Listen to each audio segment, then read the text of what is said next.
ভারতবর্ষের বুকে বাংলাদেশি পাকিস্তানের স্লোগান দেবে, আজকে শুধু তেড়ে গেছি, কালকে ঘর ভেঙে দেবো।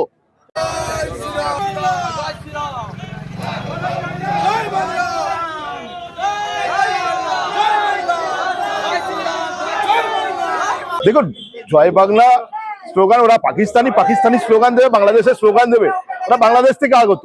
তো ওদের জয় বাংলা স্লোগানাতে আমরা কিছু মনে করি না। আপনি নিশ্চয়ই দেখেছেন আপনাদের মিডিয়ার সামনে যে ওই তিনজন জয় বাংলা দিয়ে বিজেপিকে দমাতে পারবে? বিজেপি তাদেরকে জয় শ্রীরাম বলে তাদেরকে ঘর ঢুকিয়ে দিয়ে এসেছে। হ্যাঁ, অবশ্যই যে পশ্চিমবঙ্গের বুকে, পশ্চিম ভারতবর্ষের বুকে বাংলাদেশি পাকিস্তানের স্লোগান দেবে, আজকে শুধু তেড়ে গেছি, কালকে ঘর ভেঙে দেবো। যেই হোক তারা দেশদ্রোহী, যেই হোক তারা দেশদ্রোহী। আমার নাম কেশবী লাগা, আমি কতুলপুর মন্ডলের মন্ডল সভাপতি।